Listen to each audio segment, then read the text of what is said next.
Afternoon, everybody, and welcome to Sandy Barbour's press conference. We'll go over and start with an opening statement from Sandy, and then our first question will come from Mark Brennan. Thanks, KP. Thanks, everybody. As we've done or as I've done for the last, 18 months or so, I hope, number one, I appreciate you engaging this morning with this, and hope you and your families are all safe and healthy and doing well.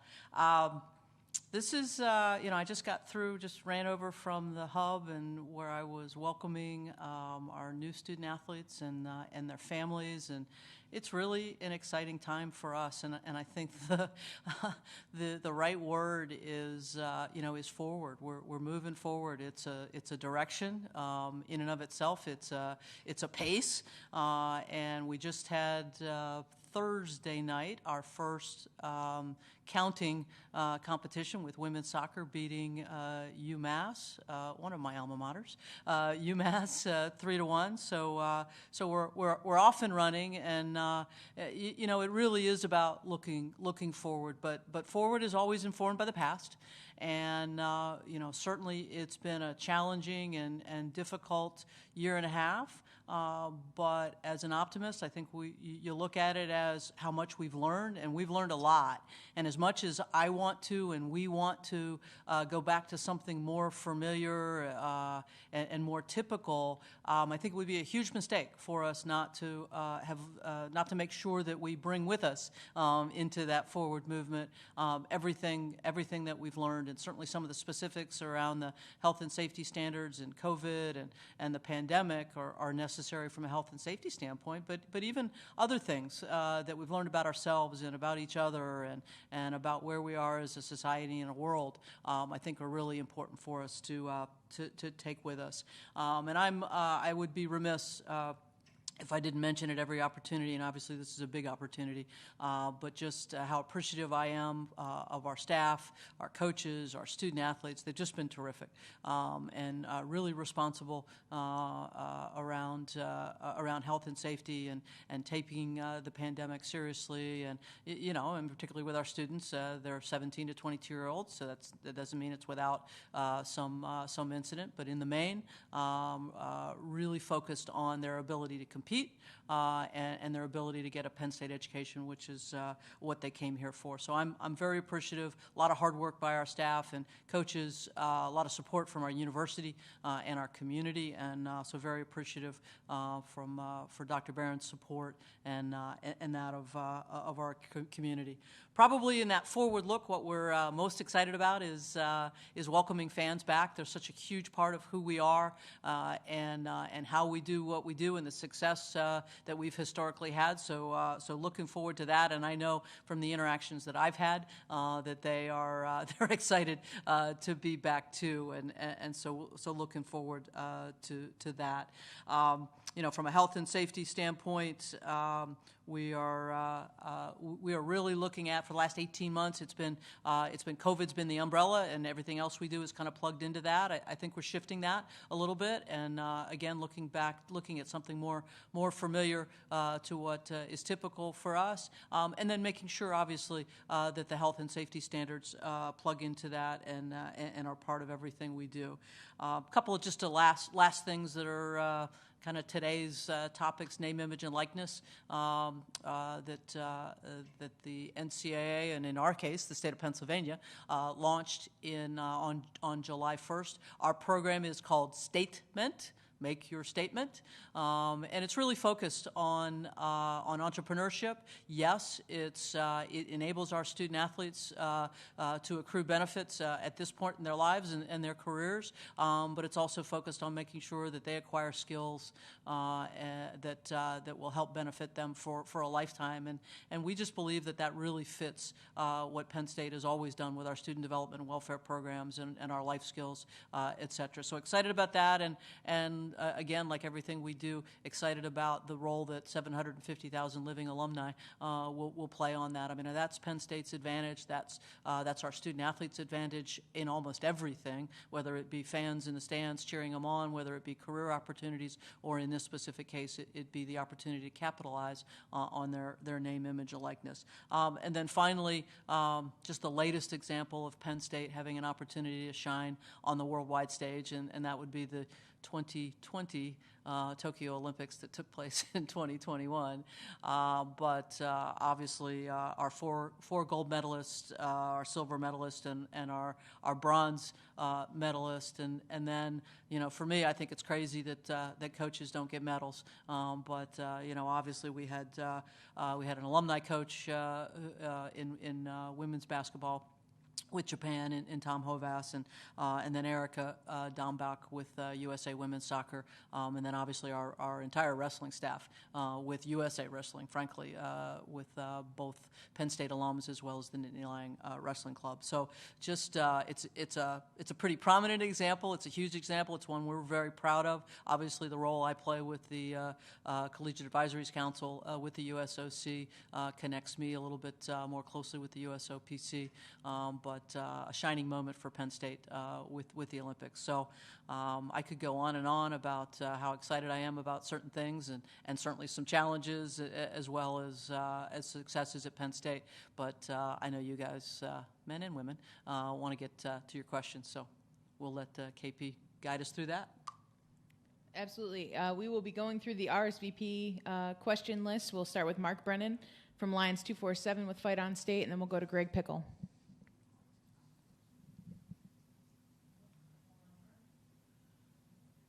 Are you with us, Mark? Yeah, I'm sorry. I was playing mute-unmute with Chris there. I was a little quick on the trigger finger. I apologize. Thanks for doing this, Sandy. All good. Glad to see your reflexes are still intact. Well, not really. But, hey, has the Big Ten decided how it's going to handle games that may be canceled due to COVID? Are forfeits in play? And what is Penn State's take and your take on how that should be handled?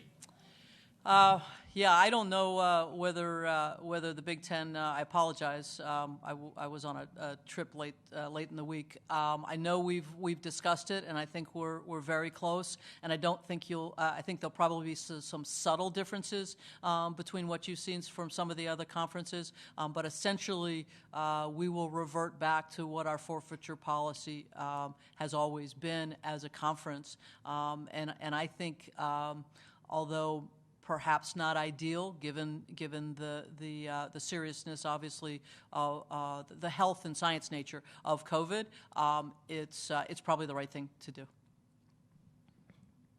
Greg Pickle, and then we'll go to Audrey Snyder. Good afternoon, Sandy. Thanks for doing this. Absolutely, Greg. Good to see you. Except all I see is Greg Pickle. So yeah, the screen recording doesn't allow to turn the camera on. Fans are going to be obviously back at Beaver Stadium here in less than a month. What do they need to know when they come from a health and safety perspective? Some schools have mandated vaccines or negative COVID tests. Will Penn State do that? And then what other things should they know, be it mask indoors or things of that nature?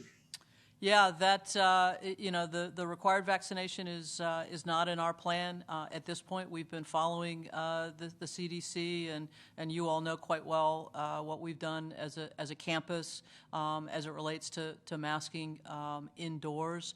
I think from what our fans can look forward to seeing is there are several kinds of adjustments, if you will, as they relate to COVID, but frankly, they also relate just to overall experience for our fans. We've expanded some of our gates to make the entry not only more expeditious just overall, but also again from a COVID standpoint in terms of not standing in lines, magnetometers to make that go more swiftly. We certainly are, and we've been doing this for several years, but we certainly are encouraging our fans to get in earlier, again, to try to limit the times that we've got significant lines and perhaps congestion, as you might call it, at our gates. I mean, let's face it, we're trying to get 107,000 people in, so we need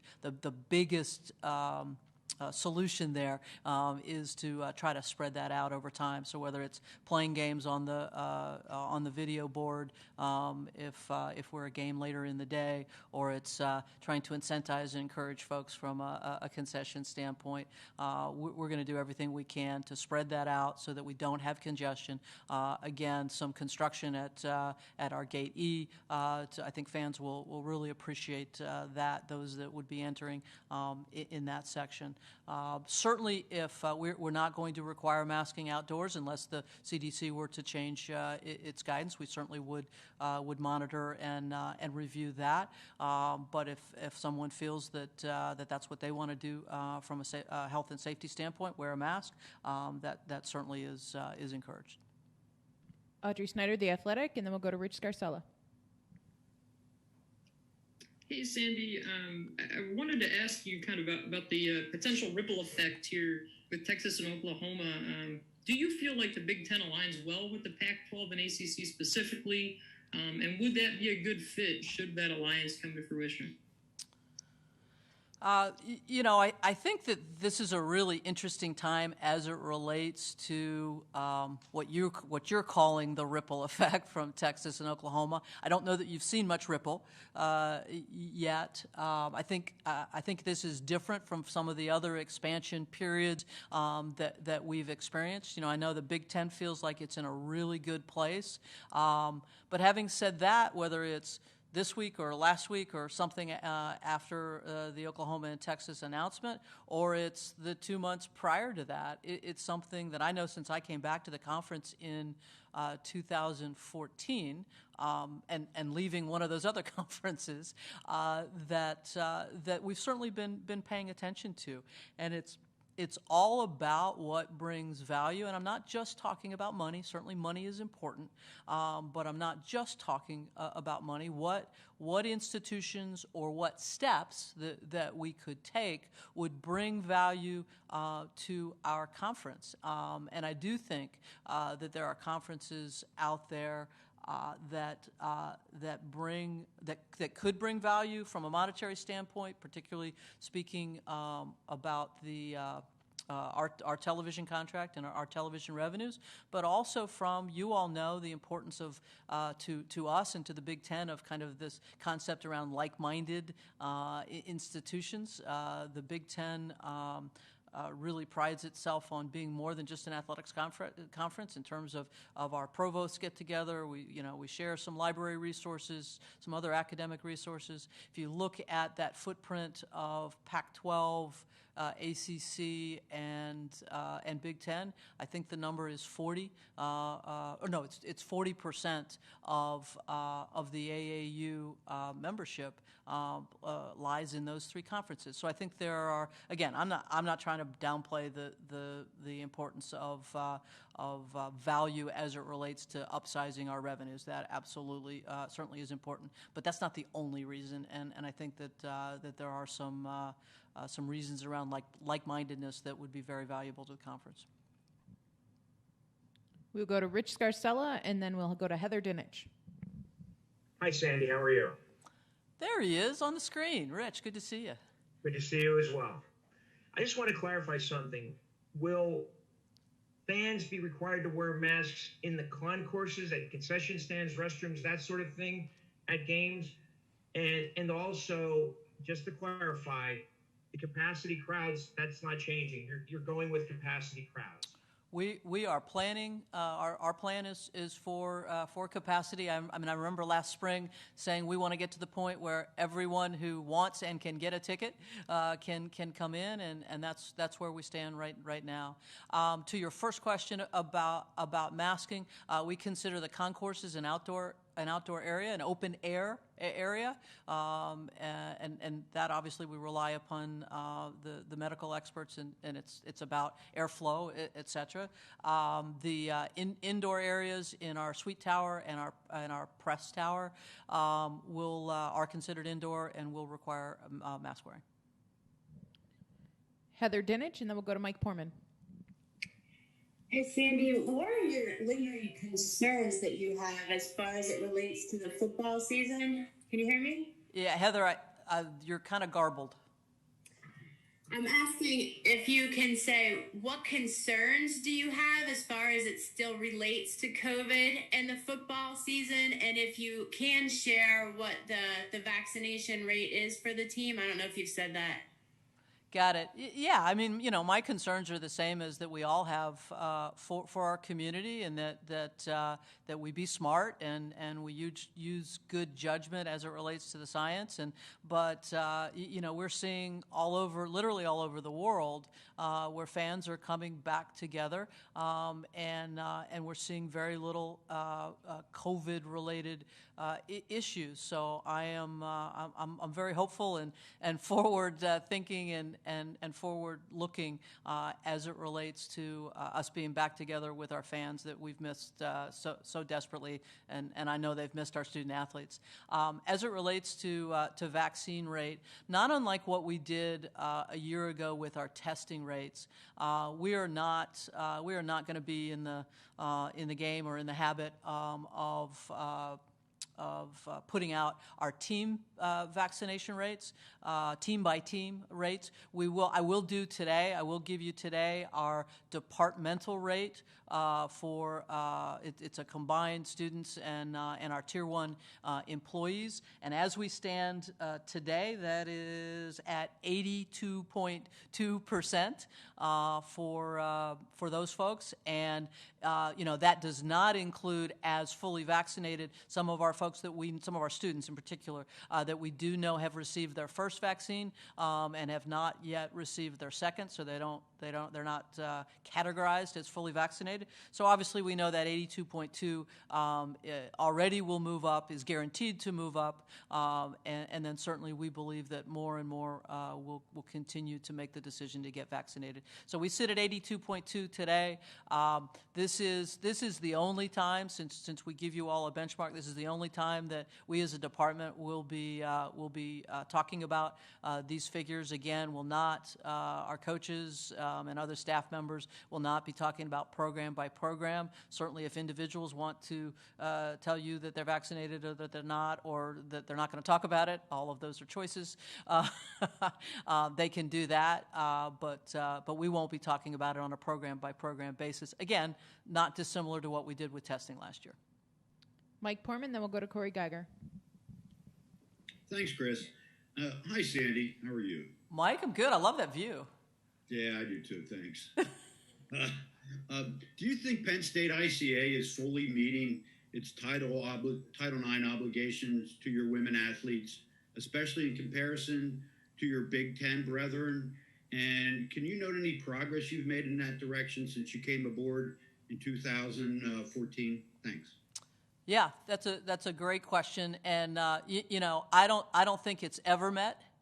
I think it's always a work in progress, and obviously, as you're very well aware, because you're well versed in this. There are a number of different buckets as it relates to Title IX, and one of them is what are the benefits that our students, that in this case the underrepresented sex, are our female students. Someday the underrepresented sex will be men, I promise. Are we providing them on a day-to-day basis with quality coaching, with facilities, with modes of travel? They call it the laundry list. And again, I think that's something that needs care and feeding every day. But I feel very good about where we are there. The other kind of prominent one is the participation rates, and that's one where I think we've struggled. And the thing I feel good about is that even though we probably have not met the numbers that we need to meet strict proportionality, it's not because female student athletes haven't had an opportunity. Our women's programs are never capped. They're actually given floors as targets to help us try to get to the numbers where we need to be from a proportionality standpoint. But I know in my time, and I don't believe I've ever heard in anything that preceded me, that we've ever capped our women's programs. So it's not. We need to keep working at it. We need to really think about how we get to that better place in terms of proportionality. Now we're as an institution, I think we're 54 men, 46, and it is a challenge for us because we've got 16 men's sports, we've got 15 women's. Maybe that needs to change. I will say this: I want to fulfill our obligations from a Title IX standpoint, and more importantly to me, our obligations to our female student athletes. By providing them more opportunities and not reducing or impacting the men's side. But you make a great point because it is particularly given our number of programs and the nature of our programs. It's something that is a challenge for us.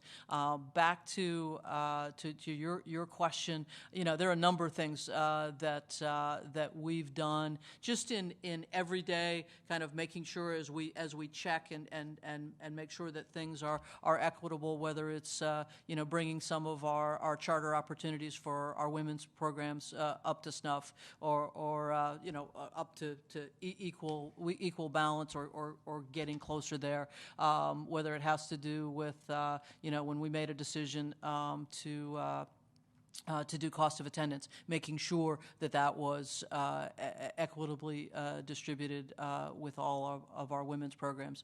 I'm sure there are some additionals, but those are some of the ones that come to mind. Corey Geiger, then we'll go to Ben Jones. Hi, Sandy. Corey, how you doing? Good. Will Penn State be releasing the financial terms of Micah Shrewsbury's contract? And so another part of this, why does the university reveal the football coach's contract terms, but not the men's basketball coach? That's our policy. Those are where we are from either a requirement standpoint, or we're certainly meeting our requirements. We will not be the two contracts that we have stated over and over again that we would make public are the head football coach and athletic director. Ben Jones, and then we will stay on the Jones train and go to Dave. Hey, Sandy, how's it going? Good, Ben. How are you? No complaints. I have a hockey question for you because, of course, the women's hockey program had a lot of success last year in a conference that is nationally not considered to be one of the strongest. The future of Robert Morris hockey is sort of up in the air right now, and they have been traditionally one of the better teams in that league. Do you think you can have success in women's hockey in the CHA, and is there a conversation about sort of what happens next if Robert Morris isn't back for good? Yes and yes. I actually do. I think the access to the NCAAs is a really important thing, and we certainly have that in the CHA. Really proud of Coach Campersall and the young women in that program and the year that they did have. Obviously, a breakthrough year for them, and we expect that moving forward. Having said that, what you referenced with Robert Morris certainly gives us.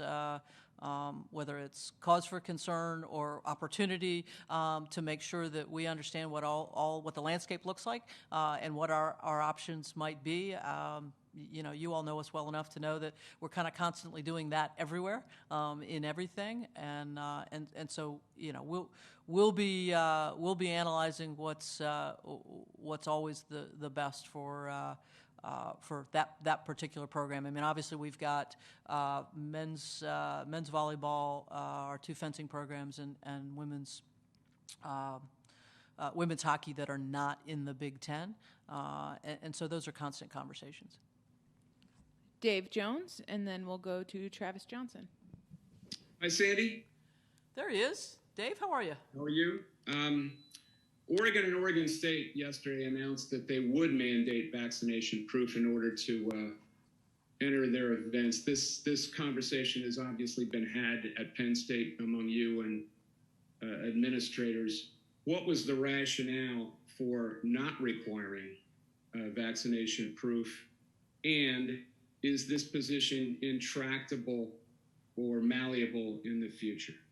Yeah, let me answer the last part first, and that is, and I think Penn State has proven throughout the course of the last 18 months that it's constantly making sure that it's watching the landscape and watching the science and the statistics, and we will continue to do that from a required vaccination standpoint, and I'm certainly speaking more broadly as it relates to campus. Our campus leadership, our board, really felt like the position that we've taken is one that balances to the highest degree health and safety, as well as kind of personal choice and individual liberties, if you will. I think it's really interesting that as I've kind of looked at this the last week or so, there are lots of places that are saying, and I'm talking about higher ed, but actually, as I say this, I'm also talking about organizations, companies that we've looked a little bit into that are saying they're requiring vaccination, but when you dig into it, yes, we're requiring vaccination, but if you don't get vaccinated, you'll need to be tested regularly. Well, that's exactly what Penn State is doing. We are saying that if you are not vaccinated, you need to test, and I find it interesting that others are saying that's vaccination required. So I think Penn State's done a great job of balancing obviously the health and safety needs as well as everything else that's going on in our world right now. We realize Travis Johnson's not on the call, so New Bias, we'll give you a second to prepare yourself. But you're up, New Bias, and then we'll go to John Sauber.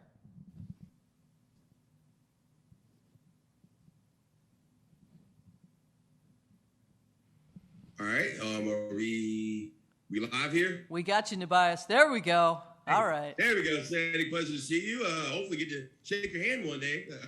But from there, one thing, can you clarify? I didn't understand, will there or won't there be forfeits? And then from there, when it comes to getting everything going with the program for football, what are the things that you think will be the most challenging about being able to host that many fans in one place?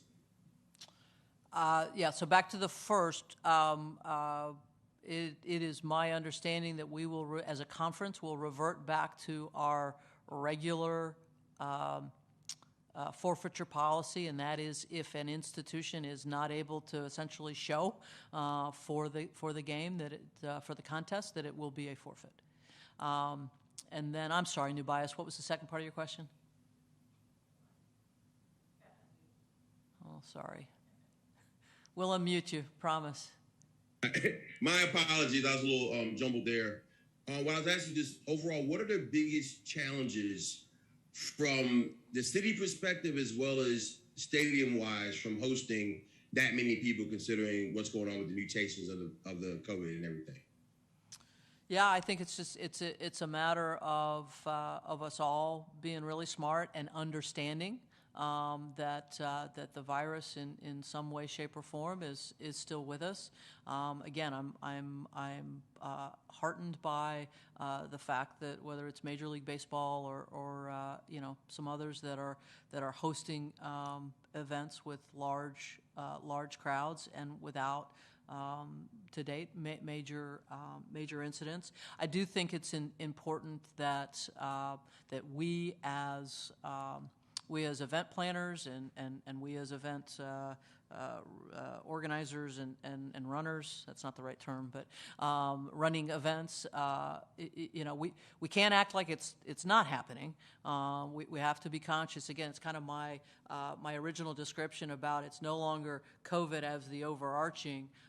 It's we're having the event and we've got to plug the COVID considerations into it. I certainly would encourage as many as, and I know there are lots of folks out there that are, to be vaccinated. I would encourage folks that want to wear masks to certainly do that. It's not required, but I certainly don't want someone that wants to wear a mask to feel like that they're going to be looked at strangely. That's completely up to you whether you want to or you don't want to.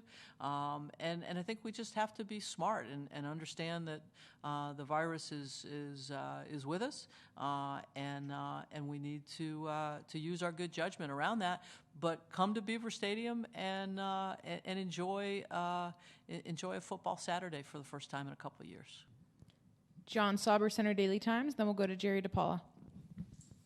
Hi, Sandy. You mentioned being malleable with your planning. Is it possible for that full capacity plan to change? And if so, what markers are you using to determine any potential changes? Yeah, I mean, I think flexibility. Your word, malleable, is something that certainly has to go along with a public health issue like COVID. Again, it's not the plan at this point. We would have to see what the advice was from the CDC and our local health authorities, and then what the issues are, whether it be yes, capacity, but the local authorities or want to go to suggest that we go to mask wearing, or if it's something from a capacity standpoint. But that is not what the plans are at this point in time. Jerry DePaula, and then we'll go to Dave Melandra.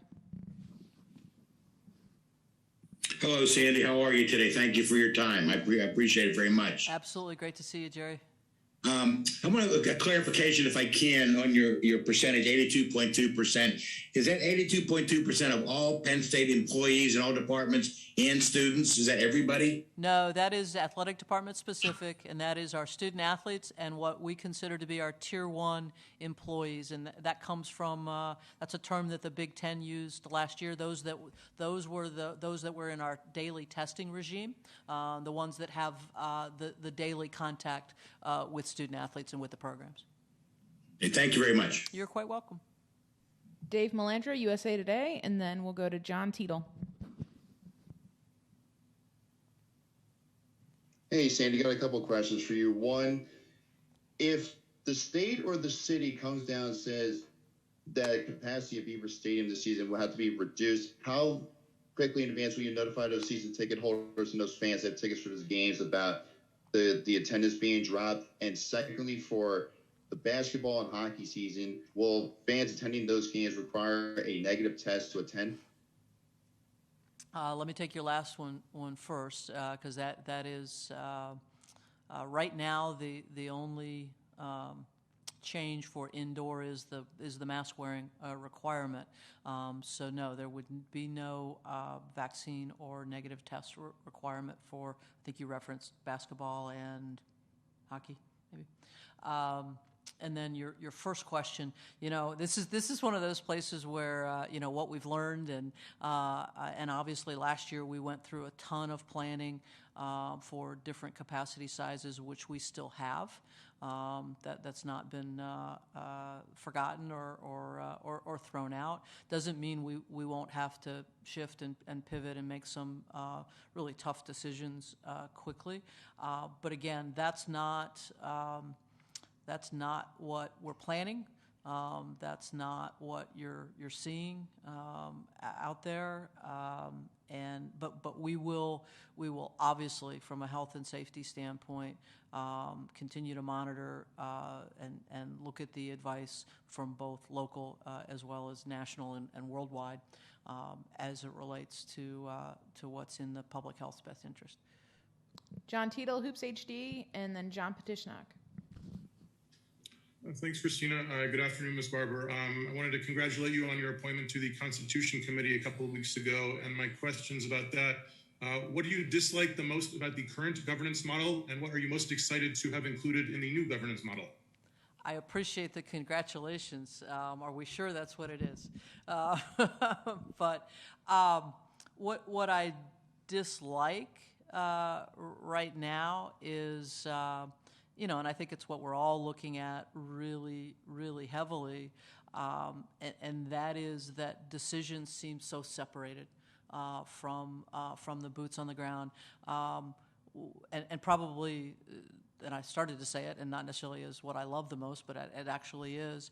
There has been so much progress in I would say, the last 5 years as it relates to the student-athlete voice in the process. I think that's so important. They're not the be-all and the end-all. They're not, 17 to 22-year-olds don't have the experience that the rest of us have. But that also doesn't mean we totally shut it out. Their voice has to be there. And I've seen it. I've seen it as the chair of the FOC. I've seen it in some of my other committee work, both at the conference level and at the NCAA level. Their voice matters, and it has to be heard. Doesn't mean it has to be absolutely taken, but it has to be put into the mix. So that's probably the question for both. But I'm to both the dislike and the like. What I'm really looking forward to is I look around, and we had our first Zoom call on Tuesday, I think it was, and I look around that Zoom screen and all of the experience, and I also know most of those people, whether they be presidents or athletic directors or others, as people that aren't afraid to put their voices out there. I think maybe that's why we were chosen. And I don't think this is going to be kind of nibbling at the edges. I think it's going to be bold. Now, I hope I don't have to retract that statement, right? And I am very impressed. Secretary Gates will lead. He will lead decisively, and I'm excited to do the work in the next few months under his leadership. Our final two questions will go to John Petishnock and then Daniel Gallen. Hey, good afternoon, Sandy. How are you doing today? Doing well, and yourself? I'm doing well. Appreciate the time. Yeah. Hey, you mentioned the opening women's soccer match, and you also mentioned the Olympics, and that leads into my question. When you look at Erica Dombach behind the scenes and off the field, what is it about her that tells you she's a leader, and what do you see that has propelled her to have as much success as she's had, not just at Penn State, but globally as well? Yeah, Erica, and I hesitate to say this because we've got so many talented coaches, and so maybe I create a category here. We've got so many coaches that are incredibly talented and have had such great success, but Erica certainly is in that top category for us. So, and it's certainly she's technically sound, but. She's a fit for Penn State. She believes in Penn State. She believes in who we are, what we stand for, what our values are. She recruits the right young women into that. She demands excellence from them, both athletically and academically and socially. And she's not afraid to hold them accountable. She's not afraid to hold herself accountable, and she's not afraid to be to evolve. She's not the coach today that she was 15 years ago. Student athletes aren't the same student athletes that they were 15 years ago. And she and her staff, she's got an incredible staff. She's surrounded herself with great people, and they're not afraid to evolve as well and do it in a way that benefits students. And when and here at Penn State, when you benefit students, you benefit the university and you benefit the community. So. All of that, Erica is absolutely one of our finest. I love working with her. I love how she leads the program. She leads it with conviction. I think that's probably the number one thing. She knows who she is. She knows what's important to her, and she leads with conviction and makes sure that everyone involved in the program, most importantly student athletes, understand that. And our final question will go to Daniel Gallen, Penn Live. Hey, Sandy. Nice to meet you. How are you? Doing well. Over the past year, we've seen how things can change very quickly, when it comes to the virus. We saw it at the Big Ten level last August. Given the past year, how confident are you in the ability of the Penn State athletic department, and then on a larger scale, the Big Ten, potentially the NCAA, to be able to make changes quickly, to adapt quickly based on kind of what you've learned this past year? Yeah, I have a high degree of confidence in that. You know, I mean, let's face it. You think about spring of 2020 and summer of 2020. This was all really new to us. I kept looking in my office for the pandemic manual. Couldn't find it.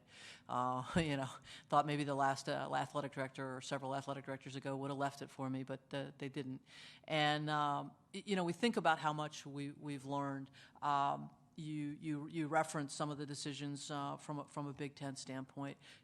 You know, we also had a brand new commissioner who had just taken over full time in 2020. He's learned a lot. We've learned a lot about him, and so all of that, you know, given some of the resources and the expertise that we've pulled in, the things we've learned, the things we know now from a science standpoint that we didn't know then, the fact we have a vaccine, the fact that you know, all the things that we've learned, that maybe we're going to have a booster here, that we have that, you know, at one point in time it was 18 or 16 and above, and now it's pretty much 12 and above. So we're you know, there's so much that's different, that's on that forward scale that's better, that I do have a high degree of confidence. I think you know, the Olympics was a bellwether for me, and albeit certainly recognize that they did it without spectators, so that is a significant difference. But you know, here's a worldwide stage. In this case, located in Tokyo, that they'd been concerned about getting up off the ground, and there were some challenges at the beginning, but they had the opportunity to adjust, got it addressed, and they just pulled off the biggest sporting event in you know, that the Olympics is the largest sporting event in the world, and so all of that gives me confidence. Not that. That we won't have to adjust.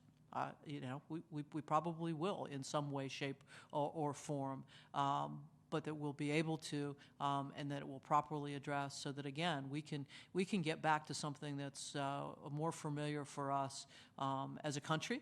And again, you're seeing that right now with some of the professional sports and that are taking place with crowds, and we certainly saw it from an Olympic standpoint. So we're prepared to adjust and pivot and be flexible and get done what we need to get done. Thank you very much, Sandy. Thanks everybody for joining us this morning. Appreciate or this afternoon, I suppose it is now. Appreciate everybody's time, and look forward to seeing you all in person very soon. Thank you. Thanks everybody. Appreciate your time.